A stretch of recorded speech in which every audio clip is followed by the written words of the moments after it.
ጤና ይስጥልኝ እንደምሰነበታችሁ የሳምንታዊው የሚዲያ ዳሳ ፕሮግራማችን ነው። አዘጋጆቹ ታደሰ ሚዛና ብሩክ ያሬድ በመሆን በሳምንቱ በኢትዮጵያ ተጨባጭ ሁኔታና በዓለም አቀፍ ደረጃ የተከናወኑ ክንውኖች በመመራረጥ እንግዲህ ዝግጅታችንን ይዘን ቀርበናል። ብሩክ እንግዲህ በሳምንቱ በኢትዮጵያ ተጨባጭ ሁኔታ እንደዚሁም ደግሞ በዓለም አቀፍ ደረጃ ከተከናወኑት ክንውኖች መካከል አንዱ የጥምቀት በዓል ነው። የጥምቀት በዓልን መሰረት በማድረግ ደግሞ የኢትዮጵያ ብሮድካስቲንግ ኮርፖሬሽን በዚህ ጉዳይ ላይ በጣም ሰፋፊ ዘገባዎች ሲዘግብ የሰነባበተበት ሳምንት ነበርና እንዲያውም በዓሉ በተከበረበት ሰዓት ደግሞ አንተ ጃን ሜዳ ተገኝተ ዘገባውን አስተላልፈ ነበርና አጠቃላይ ሚዲያው በዚህ ጉዳይ ላይ የዘገበው የዘገባ አካሄድ እንዴት ነበር? እንግዲህ የኢትዮጵያ ኦርቶዶክስ ተዋሕዶ ቤተክርስቲያን በአደባባይ ከምታከብራቸው በዓላቶች ውስጥ አንዱ ነው ይሄ የጥምቀት በዓል እና የጥምቀት በዓል የራሱ የሆነ ትልቅ ጥቅምም እያስገኘ ነው። ቱሪስቶችን በመሳብ እንዲሁም ደግሞ የህብረ ብሔራዊነትን በማሳየትም ትልቅ ቦታ የሚሰጠው በዓል ነው እና የዚህም በዓል አጠቃላይ ሂደት በተለያዩ የሀገሪቱ አካባቢዎች በአዲስ አበባም ቢሆን በተለያዩ አካባቢዎች ነው የሚከበረው።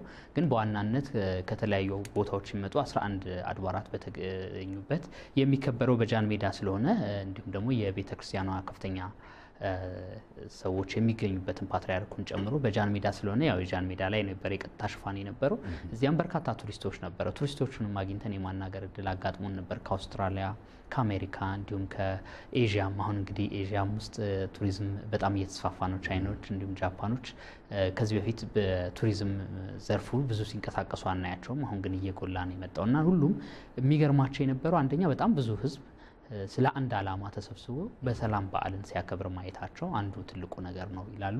ሌላው ህብረ ብሔራዊነቱ የተለያዩ ባህላዊ ጭፈራዎች፣ ዝማሬዎች፣ አለባበሶች የሚታዩበት ስለሆነ በጣም ትልቅ እንደሆነ ነው የሚገልጸው። ይህንን መሰረት አድርጎ አዲስ ዘመን የሚያወጣው ዘገባ ላይ ልክ እንዲህ አይነት ህብረ ብሔራዊነት የሚታይበት እንደ ፊቼ ጨንበላላ፣ እንደ ኢሬቻ ወይም እንደ ገዳ ስርዓት እንዲሁም ደግሞ እንደ መስቀል በዓል ልክ ይህንንም ለማስመዝገብ ጥረቶች መጀመር እንዳለባቸው ከመግባባት ላይ መደረሱና የባህልና ቱሪዝም ሚኒስቴርም ይህ ነገር እንዲከናወን በሰጠው ትዕዛዝ መሰረት የቅርስና ጥናት ጥበቃ ባለስልጣን በዩኔስኮ ለማስመዝገብ እንቅስቃሴዎችን መጀመሩና መስፈርቶቹን አሟልቶ ለተባበሩት መንግስታት እንደሚያቀርብና በሚቀጥለው ዓመት የሚመዘገብበትን መንገድ እንደሚጀምር ይፋ አድርጓል። ስለዚህ በዓሉ የተለየ ድባብ ነበረው። ቱሪስቶቹ ደግሞ በጣም የተለያየ ሀሳብ ነበር የሚገልጹት። አንደኛው የመጀመሪያ የሆኑት ባዩት ነገር በጣም ይደሰታሉ። ሁለቴ ሶስት የመጡት ደግሞ ልዩነቱንም እያነጻጸሩ የሚናገሩት ነገር ነበር። እንግዲህ ከ2002 ወደዚህ ማለት እንችላለን የወጣቶች ተሳትፎ በጣም ጎልቷል። አካባቢዎች በጣም ንጹህ ይሆናሉ። ምንጣፍ እያነጠፉ ነው ታቦታቱ እንዲሄዱ የሚያደርጉት። ይሄ ጉዞ ይሄ ነገር ደግሞ የበለጠ በዓሉ ላይ አዲስ ነገር እንደጨመረበትና የበዓሉን ቀጣይነትም የሚያሳይ ነው። ምክንያቱም ወጣቱ እየተረከበው እንደሆነ የሚያሳይ ነው። ከትውልድ ትውልድ የመጣ ነው። አሁንም ወጣቱ ተረክቦት እንደሚሄድ የሚያሳይ ነው የሚል ነገር አንስተዋል። ሌላው ቀደም ሲል ስለው እንደነበሩ ህብረ ብሔራዊነታችሁን ባጉላት የሚታይበት ነው ብሏል። እንደውም አንድ ከአውስትራሊያ ሜልቦርን የመጣች ጋዜጠኛ አሁን የትራቭል ስቶሪዎች ነው የምጽፈውና ለየት ያለ ታሪክ የምጽፍበት እድል እንዳገኘው ነው የተሰማኝ የሚል ነገር መነሻ አድርጎ የባህልና ቱሪዝም ሚኒስቴር በቅርስ ምዝገባ እንዲመዘገብ በዓለም አቀፍ ደረጃ ላይ የጻፈው ጽሁፍ እንዳለ በአዲስ ዘመን ጋዜጣ በፊት ለፊት ገጽ ተጽፈዋል። ይህ ብቻም አይደለም። ዩኔስኮ በ2010 ይህንን ነገር በተለይም ደግሞ ቀደም ሲል በሀገራችን ተጨባጭ ሁኔታ እንደ ኢሬቻ የመሳሰሉትና በተለይም ደግሞ ከኢሬቻ ጋር ተያይዞ የገዳ ስርዓትን በትልቁ ከዛ ደግሞ ፍቼ ጨንበላላን የመሳሰሉት በዓለም አቀፉ የቱሪዝም እንትኖችን ከፍተኛ የሆነ እውቅና እያገኙ ነው። በዚህ መነሻ እንግዲህ መስቀልም በዚህ በኩል አለበት። ስለዚህ ከነዚህ ጋር ተዳምሮ በ2010 መርሃ ግብር ተይዞለታል በዩኔስኮ እንዲመዘገብ ማለት ነው። ስለዚህ 2009 የገዳ ስርዓትን ያስመዘገብንበት ታሪካዊ ዓመት ነበር። በ2010 በዚህ በኩል ላይ ያለው ዝግጅት ምን ይመስላል? እንግዲህ አሁን በዩኔስኮ ለማስመዝገብ የሚካሄዱ መንገዶች እንዳሉ ነው አዲስ ዘመን ያነጋገራቸው። የባለስልጣኑ የጥናትና ምርምር ዳይሬክተር ተወካይ አቶ ደምረው የሚባሉ ሰው ለአዲስ ዘመን በሰጡት ማብራሪያ አሁን ማህበረሰባዊ ፋይዳውን እና ደግሞ ቀጣይነቱን ምክንያቱም እነዚህ በተለይ የማይዳሰሱ ቅርሶች ሲመዘገቡ መስፈርቶች አሉ። አንደኛ ምን ያህል ህብረ ብሔራዊ ናቸው፣ የብዙ ሰው ተሳትፎ አለባቸው ነው። ሁለተኛ ቀጣይነታቸው በዘላቂነት የሚቀጥሉ መሆናቸው ነው። ሌላው ማህበረሰባዊ ፋይዳቸው ምንድን ነው፣ ባህልስ ይታይባቸዋል የሚሉ ነገሮችን ነው የሚያሳየው። እነዚህ መስፈርቶች ተቀምጠው ነው ከዚያ በኋላ ወደ ዩኔስኮ መዝገቡ ላይ እንዲሰፍሩ የሚያደርጋቸው። ለዚህ የሚሆን ይህንን መስፈርቶች ማሟላቱን የሚያሳይ 10 ደቂቃ የዘጋቢ ፊልም ይዞ እንደሚካሄድና ይህንን እና ሌሎች ጥናቶችን አድርጎ ለዩኔስኮ እንዲቀርብ ዝግጅቶች እየተደረጉ መሆኑና በተወካዮች አማካኝነትም ማብራሪያ ለመስጠት መንገዱ መመቻቸቱን ነው እንግዲህ የተገለጸው። መሰረታዊ ነገሩ በተለይም ደግሞ ለዩኔስኮ በሚጻፍበት ሰዓት አንድ መሰረታዊ አረፍተ ነገር ተቀምጠዋል። አዲስ ዘመን በፊት ለፊት ገጹ እንዳስቀመጠው ማለት ነው። የጥምቀት በዓል በበዓልነት ደረጃ ከሃይማኖታዊ ስርዓትነቱ ባሻገር ባህላዊና ማህበራዊ ፋይዳው እየጎላ የመጣበት ታሪካዊ አጋጣሚ ላይ እንደርሳለን ብለዋልና ይሄ ምን ማለት ነው? አንዱ ምንድነው በቅርስነት ሲመዘገብ ምን ያህል እሴት አለው ነው። የተወሰኑ አካላት በዓል ነው ወይ ነው። በጣም ጥቂት አካላት የሚሳተፉበት ከሆነ በዚህ መልኩ ለመመዝገብ አስቸጋሪ ይሆናል። ስለዚህ እንዲህ አይነቱን ነገር ለማስተካከል ሲባል የአመዘጋገብ ሂደቱ መታየት ያለበት ባህላዊ ቅርሱን በሚያስተካክልበት ሁኔታ ነው። ስለዚህ ያንን የሚያሳይ ነገር ነው የቀረበውና ጥምቀት ላይም እንዲህ አይነት ነገሮች ሲታይ ቀደም ሲል ስንለው እንደነበረው በባህልም በተለያዩ ነገሮች ምክንያታዊ በሆነ መልኩ የሚቀርቡ ነገሮች ስላሉ እነዚህን መሰረት አድርጎ ሊያስመዘግብ ይችላል የሚል ነገር ነው እንግዲህ የሚቀመጠው። መልካም፣ ወደ ሁለተኛው ርዕሳችን እንግባና እንግዲህ በሀገራችን ተጨባጭ ሁኔታ ከተከናወኑ ክንውኖች መካከል እንግዲህ በተለይም ደግሞ ፖለቲካና ማህበራዊ ጉዳዮችን መነጣጠል የማይቻልበት ደረጃ ላይ ደርሳና ፖለቲካውን ስታነሳ ማህበራዊ እሴቱ ይመጣል። ማህበራዊ እሴቱ ስታመጣ ደግሞ ምጣኔ ሀብታዊ ጉዳዮች ይነሳሉና በሀገራችን ተጨባጭ ሁኔታ አንድ ፖለቲካዊ አንድምታ ያለው ነገር እንደ አጀንዳ ሲወሳ የሰነባበትበት ሳምንት ላይ እንገኛለን።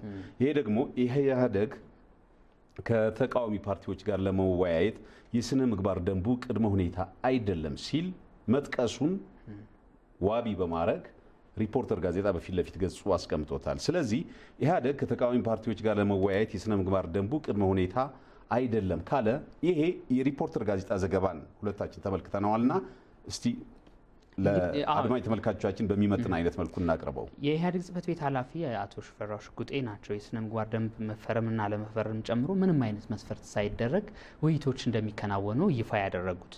ይሄ የኢህአዴግ ከፖለቲካ ፓርቲዎች ጋር ውይይት እንደሚያደርግ አስቀድሞም እንግዲህ ሀገሪቱ አጠቃላይ የምትመራበትን ነገር በህዝብ ተወካዮች ምክር ቤት ቀርበው የሁለቱ ምክር ቤቶች ማለት የፌዴሬሽንና የህዝብ ተወካዮች ምክር ቤት በጋራ በሚያደርጉት ስብሰባ ላይ ፕሬዚዳንት ዶክተር ሙላቱ ተሾመም ማንኛውንም በሰላማዊ መንገድ የሚንቀሳቀስ አካልንም አሳትፈን የፖለቲካ ምህዳሩ እንዲሰፋም ብዙ ስራዎች እንደሚሰሩ ተነግሮ ነበር። የዚህ ሂደት አንዱ አካል ነው ማለት ይቻላል። ስለዚህም የትኛውም የፖለቲካ ፓርቲዎች የስነ ምግባር አዋጁን ማለት ፈረሙም አልፈረሙም በሰላማዊ መንገድ ተንቀሳቅሰው ሀሳባቸውን ለማራመድ ዝግጁ እስከሆኑ ድረስ በጋራ ለመወያየትና የተሻሉ አማራጮችን ለህዝብ ለማቅረብ የሚቻልበትን ሁኔታ ህዝቡም ደግሞ የትኛው የተሻለ ነው የሚለውን ሊያሳይ በሚችል መልኩ ሁሉም እንዲወያዩ እድል መፍጠሩን ነው የተገለጸው። ይሄ ብቻ አይደለም። የውይይቱ አካሄድ እንዴት ይመስላል በሚለውም ላይ ሁሉም አካላት ተሰባስበው ከዚህ በፊት በውይይቱ የማይሳተፉ አካላትም አንድ ላይ ተሰባስበው እስከ መወያየት ደርሰዋል። እዚህ ላይ ሪፖርተር ላይ አንድ የሚለው ነገር አለ። በተለይም ደግሞ የገዢውን ፓርቲ የሆነ ተቃዋሚ ፓርቲዎችን በማደራደር ደረጃ ወይም ደግሞ በማነጋገር ደረጃ የፖለቲካ ስነ ምህዳሩን በማስተካከል ደረጃ የምርጫ አፈጻጸምን መነሻ ተደርጎ በሚደረግ ውይይት በዚህ ጉዳይ ላይ በተለይም ደግሞ የብሔራዊ ምርጫ ቦርድ ትልቅ አስተዋጽኦ ሊኖረው ይገባል ሲሉ እንደሚያሳስቡና ይህንን መነሻ አድርጎ ሪፖርተር ጋዜጣ ደግሞ በፊት ለፊት ገጹ አስቀምጠዋልና የብሔራዊ ምርጫ ቦርድ ድርሻ ምንድን ነው የሚሆነው? እንግዲህ የኢትዮጵያ ብሔራዊ ምርጫ ቦርድ ሁሉም የፖለቲካ ፓርቲዎች የተስተካከለ መሰረት ባለው የመወዳደሪያ ሜዳ ላይ እኩል እንዲወዳደሩ እድል መፍጠር ነው በዋናነት። ስለዚህም የምርጫ ጊዜያት ሲደርሱ ብዙ ጊዜ የሚሰራው ስራ አለ። የአየር ሰዓት ድልድልን ጨምሮ ሌሎች እኩል የፖለቲካ ፓርቲዎች በውክልናቸው ወይም በሚወዳደሩበት ቦታ ልክ የአየር ሰዓት እንዲያገኙ የመከራከሪያ መድረኮች እንዲኖሩ ያደርጋል። ከዚህ በተጨማሪ የሲቪክ ማህበራትም ይህን ድርሻ ይወጣሉ። አንዳንድ ጊዜ የምርጫ ቦርድን በማገዝ ማለት ነው። አሁን ግን ከምርጫ ቀድሞ ያሉ ሁኔታዎች ናቸው። እንግዲህ ምርጫ ከተካሄደው 2007 ነው፣ 2008 አሁን ሶስተኛው ነው። ገና ምርጫ የሚካሄድበትን ጊዜ ጊዜ ካሰብን ገና 2 ዓመታት ይቀሩታል። አሁን ግን እየተካሄደ ያለው ከምርጫ በፊት ባሉት ሁኔታዎችም የገዢ ፓርቲ ባስቀመጠው መልኩ ለድርድሮች ዝግጁ ከሆኑ ለሀገር የሚጠቅሙ ሀሳቦችን ልንወያይባቸው፣ ልንደራደርባቸው ይገባል። ሁሌም ምርጫ ሲመጣ ብቻ አይደለም ሀሳቦችን ለማንሸራሸር ከምርጫም በፊት ድርድር ማድረግ መወያየት መልካም ነው ብሎ የተነሳበት ሀሳብ ስለሆነ ትልቁ ሚና የሚወስደው እንግዲህ ገዢ ፓርቲ ነው። የምርጫ ቦርድ ሁልጊዜ ሚናው የሚሆነው የውድድሩ ሰዓት ሲደርስ ለተወዳዳሪዎች እኩል ሜዳ መስጠት ነው።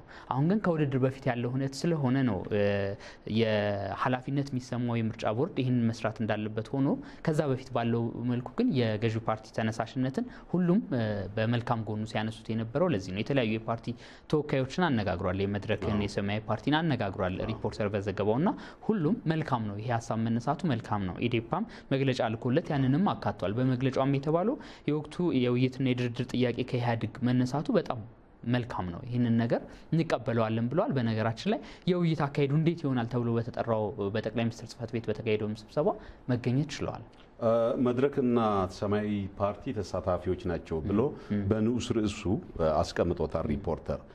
መድረክና ሰማያዊ ፓርቲ ተሳታፊ ብቻም ሳይሆኑ ኢዴፓ ተቃዋሚዎች በቅንጅት እንዲደራደሩ ጥሪ ማድረጉንም አስቀምጠዋል። ስለዚህ የኢዴፓ ጥሪ እንዴት ተመለከትከው? ምንድነው ያው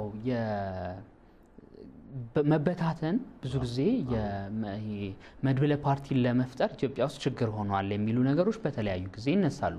60-70 ፖለቲካ ፓርቲዎች አሉ፣ ግን ጠንካራ ሆነው ጥሩ ራዕይ ይዘው ህዝብን ሊያሰልፍ የሚችል ሀሳብ ይዞ በመምጣት ረገድ ሁልጊዜ ደካሞች ናቸው የሚል ነገር ይነሳል። የተቀናጀ አስተሳሰቦች በርዕዮተ ዓለም በሀሳብ የተስማሙት ግን አንድ ሆነው የሚሄዱ ከሆነ ጠንካራ የፖለቲካ ፓርቲዎች በሀገሪቱ እንዲኖሩ ያደርገዋል። እነዚህ ጠንካራ የፖለቲካ ፓርቲዎች ደግሞ ህዝቡ የዲሞክራሲ ስርዓትን በአግባቡ እንዲለማመድ አማራጮችም እንዲኖሩት ያደርጋል። ምናልባት የኢዴፓ ጥሪ ይህንን መሰረት ያደረገ ነው። የጋራ አቋም ባለን ደረጃ በድርድር ውስጥ አንድ ሆነን መወያየት ከቻለን የተሻሉ ለውጦችን ማምጣት እንችላለን የሚሉ ሀሳቦችን ለማራመድ ያለመ ይመስላል። ወደ ስዊዘርላንድ ዳቮስ እንሸጋገር ይቻላል። እንግዲህ እንደሚታወቀው ብሩክ፣ በተለይም ደግሞ ስዊዘርላንድ ዳቮስ ላይ እየተካሄደ ያለው ዓለም አቀፉ የኢኮኖሚክ ፎረም ጉባኤ በየዓመቱ ይካሄዳልና የተለያዩ ክስተቶችን እያስተናገደ ያለበት ታሪካዊ አጋጣሚ ላይ እንደምንገኝ የታወቀ ነገር ነው።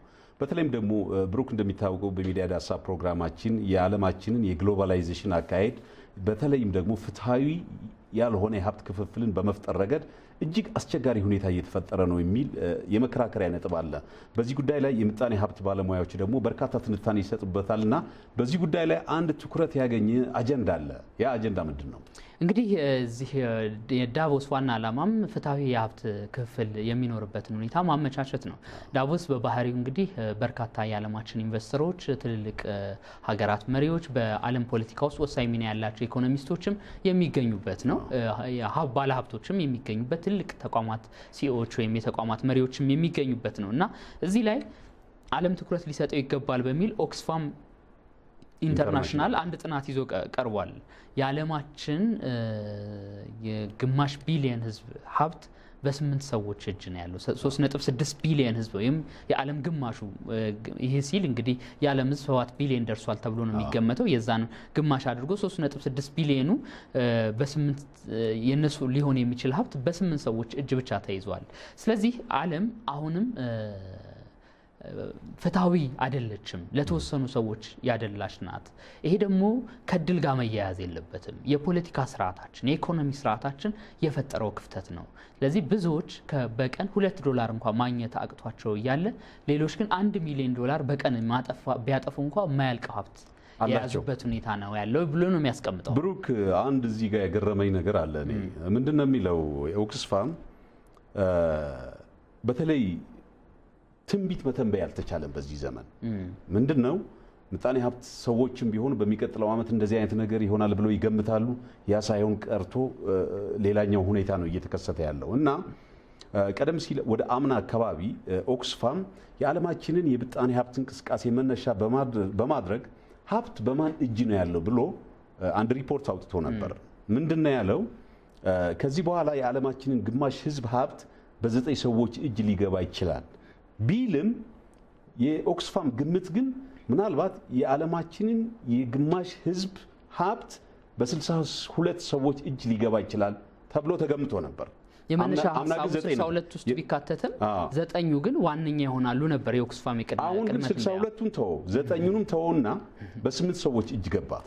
ስለዚህ ምንድነው ምጣኔ ሀብትን መገመት የማይቻልበት ደረጃ ላይ ደርሷል ማለት ይቻላል። ቀደም ሲልም አሁን ይሄኛውን በስፋት የሚያነሳው ዊኒ ቤኒያም ይባላሉ። የኤክስኪዩቲቭ ዳይሬክተር ናቸው የኦክስፋም ኢንተርናሽናል የሚሉት የሚመረተው የገንዘብ መጠን ወይ ባለሀብቶቹ የሚያደርጉት እንቅስቃሴ በጣም ትልቅ እየሆነ ነው። ሌላው የክፍያ ስርዓቱም በራሱ የፈጠረው ነው የሚል ነገር ያነሳሉ። ምክንያቱም እነዚህ ሰዎች ይህን ሀብት ለማግኘት በጣም ብዙ ሰራተኛ በስራቸው እንዲሰማራ አድርገዋል። ግን ለሰራተኞቻቸው የሚከፍሉት የገንዘብ መጠን ግን በበቂ ደረጃ አላደገም፣ ዝቅተኛ ነው። ሌላው ይሄ ዶጊንግ ታክስ የሚባል የግብር ስወራውም ከፍ እያለ ነው የመጣው። ይሄ ደግሞ በባለ ሀብቶቹ ብዙዋል። አንዳንዴ የሀገራት ፖሊሲዎችም ራሱ ለባለ ሀብቶች ያደሉ ናቸው። ብዙ ግብር አይከፍሉም። ልክ ዋረን ቡፌት እንግዲህ 2008-2011 ላይ ነው ይሄ ሀሳብ በጣም እየተጠነጠነ የነበረው ዌር 99 የሚለው ሀሳብ በጣም እየተጠነጠነ የነበረው ያን ጊዜ ነው። ዋረን ቡፌት በጊዜው ባወጡት ጽሁፍ እንደውም የዋረን ቡፌት ፕሪንሲፕል እየተባለ ነበረ ከኔ ይልቅ ጸሐፊ ብዙ ግብር ትጠየቃለች በሚል ያቀረቡት ነገር ስለሚወሰድባት። ስለዚህ የግብር አከፋፈሉ ከአመታዊ ገቢያቸው ጋር የማይቃረን መሆኑ የባለ ሀብቶቹ መጠን በጣም እንዲያድግ አድርጓል። ሌላው የተወሰኑት ባለ ሀብቶች መሰረታቸው ቴክኖሎጂ መሆኑና ቴክኖሎጂ ደግሞ እየሰፋ መምጣቱ። ለምሳሌ ከ8 ውስጥ የሚካተቱ ማርክ ዙከርበርግን ማንሳት ትችላለህ፣ ቢል ጌትስን ማንሳት ትችላለህ። እነዚህ ቴክኖሎጂ ላይ መሰረት ያደረገ የቢዝነስ ስርዓት ነው የሚያራምዱት። ቴክኖሎጂ ደግሞ አሁን ዓለም ውስጥ ትልቅ ተቀባይነት እያገኘ ነው። ስለዚህ እሱም ያመጣው ነገር ነው የሚላለ። ግን ከሁሉ በላይ አንዳንድ መንግስታት ከመጠን በላይ ለባለ ሀብቶች ያደሉ መሆናቸው ባለ ሀብቶች የተሻለ ሀብት እንዲያፈሩ አድርጓቸዋል። የምጣኔ ሀብት ባለሙያዎች ብሩክ እንግዲህ አንድ የምጣኔ ሀብት ባለሙያ ሪሰርች በሚሰራበት ሰዓት ላይ የሚጠቀመው ህጋዊውን ዳታ ነው። ስለዚህ እዚህ ጋር ግን አሁን የሀብት ምንጩ በህግና በህግ መሰረት ተደርጎ የሚገኝ ሀብት ሳይሆን አንደኛ በሙስና፣ ሁለተኛ በውርስ፣ ሶስተኛ ደረጃ ደግሞ በተጭበረበረ የታክስ ስርዓት የሚከማች ነው የሚል ግምት አስቀምጠዋል ኦክስፋም። በዚህ ጉዳይ ላይ ተስማማለህ ከሰነዱ ጋር? ቀደም ሲል ስንለው የነበረው እኮ ያ ነው። አንደኛው የታክስ ስርዓቱ ነው። ሁለተኛው ፍትሐዊነት የጎደለ የግብይት ስርዓት መኖሩና ገበያው ወደ ተወሰነ አካላት ማድላቱ ያመጣው ነው። ስለዚህ ብዙዎቹ ያው የቢዝነስ ስርዓታቸው በተለይ 2011 እና 2008 ኢኮኖሚ በጣም የዓለም ኢኮኖሚ በዋዠቀበት ጊዜ የሚወጡ የነበሩ ሪፖርቶች የትልልቅ የሚባሉ ካምፓኒዎች እነ ጎግልን ሳይቀር የግብር ማጭበርበር በተለይ ድንበር ተሻጋሪ ወይም ደግሞ በተለያዩ ዓለማት ቅርንጫፎችን ከፍተው የሚሰሩ ተቋማት የበለጠ ከግብር ስወራ ጋር የተያያዘ ነገር እንዳላቸው ነበር ሲገለጽ የነበረውና የተያያዘ ሀሳብ ነው ኢኮኖሚስቶቹ የሚያስቀምጡት። እነዚህ የምጣኔ ሀብት ባለሙያዎች ያው እንግዲህ ቁጥሩን ደግሞ አስልተውታል። አንድ የገረመኝ ነገር ምንድን ነው፣ ያው እንደምታውቀው በአሁኑ ሰዓት በቀዳሚነት ጫፍ ላይ የተቀመጡት ቢል ጌትስ ናቸው። ወደ 75 ቢሊዮን ዶላር አላቸው። ስለዚህ ምናልባት ከ25 ዓመት በኋላ ይህ የገንዘብ መጠን ከፍ እያለ ከሄደ ወደ ትሪሊየን ወይ ትሪሊዮን ብር ዶላር መግባቱ አይቀርም የሚል ግምት አላቸውና 1 ትሪሊዮን ዶላር ሀብት ያለው ሰው ቢያንስ በቀን 1 ሚሊዮን ብር እንኳ ቢያወጣ ለ2700 ዓመታት ያክል ይጠቅማል ብለውና ይሄን ፈን የሚመስል አይነት ነገር ቁጥር እንዴት ተመለከትከው? ምን ያህል የልዩነቱ መጠን ከፍ እንዳለ ነው የሚያሳየው። እንግዲህ ሰው $2 ማግኘት አቅቶት የዓለማችን ግማሽ ህዝብ ብዙ ችግርና ስቃይ ውስጥ እያለ ሌሎች ደግሞ በጣም ለብዙ ዘመናት ያውም በጣም ብዙ ሚሊዮን ብሮችን ለአንዳንድ አነስተኛ ሀገሮች ምናልባትም የግማሽ ሩብ ዓመት በጀት ሊሆን የሚችልን እንኳን እየተጠቀሙ እንዲኖሩ የሚያስችል ልዩነት ነው የተፈጠረው። ስለዚህ የዚህ የትልቁ የኢኮኖሚ ፎረም የተባለው የዳቮስም ትኩረት ሊሰጠው ይገባል የተባለው ኢንካም ኢኒኳሊቲ ወይም ደግሞ ፍትሐዊ የሀብት ክፍፍል አሁን ከሚገባው በላይ እየሰፋ ነውና ልብ ብለን ለውጦችን ልናመጣ ይገባል የሚል ነገር የተነሳው ለዚህ ነው። ከነዚህ መሰረታዊ ጉዳዮች ጋር አንስቶ ነው እንግዲህ 5 ነጥቦችንም አስቀምጧል ኦክስፋም በሐሳቡ። አንደኛው ይሄ አሁን ያልነው ነው 33.6 ቢሊዮን የሚሆን ዜጎችን ሊተዳደሩበት የሚችል ሀብት በ8 ሰዎች ማደሩ ሊያስደነግጠን የሚገባ ነው። ይሄ በጣም ልናስበው የሚገባ ነው። ሌላው 10 ሰዎች በሀገር ውስጥ የኢንካም ጭማሪያቸውን ስናይ 30 በመቶ የሚሆን ባለሀብቶች ሀብት እየጨመሩ ሲመጡ ድሆች ደግሞ ከሚያገኙትም 10 በመቶ ወደ ታች እየወረዱ ነው የሚለውንም ሁለተኛ ነጥብ አድርጎ አንስቷል። በተለይም ደግሞ ቪየትናምን እንደ ምሳሌ ያስቀምጠዋል። እና እዚህ ላይ አሁን ካስቀመጥከው ከ5 ስጋቶች መካከል አንዱ ለሴቶች መከፈል የሚገባው ዲሰንት ዌጅ ነው የሚለው። እንዲያው ዲሰንት ዌጅ ወይም ደግሞ የተመጣጠነና በቃ ከሱ ጋር ሰው በመስራቱ የሰራውን ያክል ማግኘት ሲገባው መስራት የሚገባውን ያክል ቢሰራ ማግኘት የሚገባውን ነገር ግን እያገኘ አይደለም። ለምሳሌ ቪየትናም ውስጥ የሚገኙ ሴቶች በዓለማችን አንቱ የተባሉ ትልልቅ የፋሽን ኩባንያዎች ፋክተሪያቸው እዛ አስቀምጠዋል። እና አንድ ሴት በአንድ ሰዓት $1 ነው የምትሰራው። ስለዚህ 12 ሰዓት ከሰራች $12 ነው የምታገኘው። በዳሩ ግን እንደነ ዛራ የመሳሰሉ ትልልቅ ዓለም አቀፍ የፋሽን ኩባንያዎች ግን ከነዚህ ሴቶች የሚያተርፉት ትርፍ በጣም እጅግ የላቀ ስለሆነ በዓለማችን ውስጥ ያልተመጣጠነ ሀብት በማጠራቀም ረገድ እንደነዚህ አይነት ምሳሌዎች ናቸው ብሎ ያስቀምጣልና እንደነዚህ አይነት ኩባንያዎች ምንድን ነው ማድረግ ያለባቸው ለወደፊቱ? አማኒክ ኦርቴግ ይባላል እንግዲህ የዛራ ፋሽን ውስጥ ባለቤት ከሆኑት ውስጥና በዓለማችን ሁለተኛው ቢሊዮነር ተብሏል።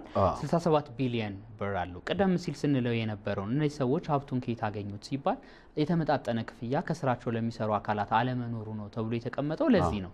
ይሄም ማሳያ የሚያደርገው እንግዲህ የዛራን የልብስ ፋሽን ኢንዱስትሪ ነው። ይሄ ኢንዱስትሪ እንዳልከው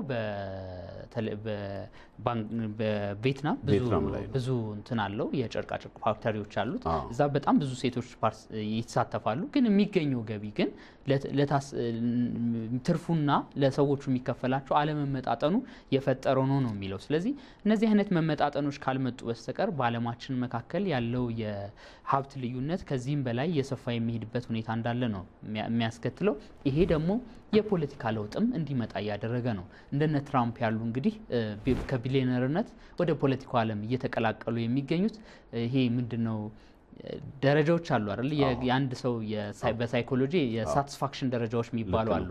መጀመሪያ ስፔሻል መሰረታዊ ፍላጎት ማግኘት ነው። ከዛ በኋላ ሌላውን እየተባለ አሁን ሱፐር ኢጎ የሚባለው ሌቭል ላይ የደረሱ ባለሀብቶች እየተፈጠሩ ነው። እነዚህ ባለሀብቶች ደግሞ ፖለቲካውን እየተቆጣጠሩት ከመጡ ዓለማችን የምትዘምርለት ዲሞክራሲ ራሱ አጣብቂኝ ውስጥ ይገባል ነው የኦክስፋም ሪፖርት። የዓለማችንን ሀብት በጥቂት ሰዎች እጅ እየገባ በሄደ ቁጥር የሚያስከትለው አንድ ትልቅ ችግር አለ ብሎ ካስቀመጠ በኋላ ከሚያስከትላቸው ትልቅ ችግሮች መካከል አንደርማይኒንግ ዲሞክራሲ ወይም ደግሞ ዲሞክራሲ አደጋ ውስጥ ይከተዋል ይላል። በዚህ ጉዳይ ላይ ምን ትላለህ? ከምርጫው ጋር ሊያያዝ ይችላል? አሁን ያልኩት ነገር ነው። ምናልባት አሁን ትራምፕ እንደመነሻ ወሰድን እንጂ በተለያዩ ሀገራት ቀደም ሲል በተለያዩ ጊዜያት በዚህ በሚዲያ ዳሰሳችንም እንዳነሳ ነው የፖፑላሪዝም ጉዳይ ወይም ደግሞ ጽንፈኛ ብሔርተኝነት እንዲራመድ ያደረጉ ነጥቦች እንዲመጡ ያደረጉት እነዚህ ባለሀብቶች በሂደት ወደ ሱፐር ኢጎ ወይም ትልቅ ወደ ሆነው ፍላጎት ላይ ደርሰዋል። ይሄ ትልቁ ፍላጎት ደግሞ በፖለቲካ ውስጥ የበላይነት ማግኘት ነው፣ እንደ ትራምፕ ማለት ነው። እንግዲህ ትራምፕ በጣም ሀብታም ናቸው። አሁንም ደሞዜን አልወስድም፣ ለእኔ የሚደረግ ማንኛውንም ነገር አልቀበልም ብለዋል። ስለዚህ ታዲያ ወደ ፖለቲካ ስልጣን የመጡት ለምንድን ነው? ለገቢነት ብቻ አይደለም የፖለቲካ ስልጣን ለማግኘት ሰው ጥረት የሚያደርገው። ነገር ግን ይሄ ታዋቂነትን እስከ መጨረሻው ጥግ ለመጠቀም የሚደረገው ፍላጎት እየጨመረ ነው የመጣው። ይሄ ከሆነ ደግሞ የዲሞክራሲ ስርዓቱ ይደፈቃል የሚል ነገር ነው የሚነሳው። የኦክስፋም ሪፖርት በተለይ ቦታ ለይቶ ዳቮስ ጉባኤ ሲደርስ እንዲቀርብ የተደረገውም ይህን ነገር ያሳያል በሚል ይመስለኛል። እንግዲህ ምንድነው የሚለው እንግዲህ የዳቮሱ ሪፖርት የኦክስፋም ሪፖርት ዓለም አቀፍ ሪፖርት ነው። እዛ ጋር የሚያስቀምጣቸው ሪኮመንዴሽንስም አሉ እና እነዚህ ምክረ ሀሳቦች ምንድነው የሚለው ቢያንስ መንግስታት በታክስ ቁጥጥሩ ዘንድ በጣም ተጠናክረው መሄድ መቻል አለባቸው። ሁለተኛ በጥቂት ሰዎች በብዙ ሰዎች ላብና ጉልበት የሚገኝን ሀብት በእጃቸው የሚያስገቡ ሰዎችም ቢሆኑ ለድሆች ማሰብ መቻል አለባቸው ብሎ እንደ ሪኮመንዴሽን ወይም ደግሞ ምክረ ሀሳብ ያስቀምጣል። በዓለማችን ደረጃ ደግሞ ዲሞክራሲን የሚያክል መልካም ነገር የለም። ስለዚህ ምናልባት እነዚህ ባለሀብቶች በእጃቸው የገባውን ሀብት መነሻ ተደርጎ ትልቅ የሆነ እርካታ ቢያጋጥማቸውም በዓለም ደረጃ ዲሞክራሲን ከማስፋፋት አንጻር አንድ የሆነ ነገር መስራት መቻል አለባቸው። ድሆች ሊማሩ የሚችሉበትን መሰረታዊ የትምህርት እንትን የሚያገኙበትና የጤና እንክብካቤ የሚያገኙበት ነገር ላይ ሊሰሩ የሚችልበትን ሁኔታ መንግስት እጃቸውን ጠምዝዞ መያዝ አለበት ይላልና እስኪ የመጨረሻ እናድርግ። የመንግስትን ኢንተርቬንሽን ኢንከሬጅ ያደርጋል ይሄ ነገር። ማህበራዊ ተሳትፎ ላይ እነዚህ ባለሀብቶች እንዲሰሩ መደረግ አለበት ነው አላቸው እኮ አሁን ቢል ጌትስም ኢትዮጵያ ውስጥም ጨምሮ በተለያዩ የዓለማችን ክፍሎች የሚደግፏቸው ፋውንዴሽኖች አሏቸው።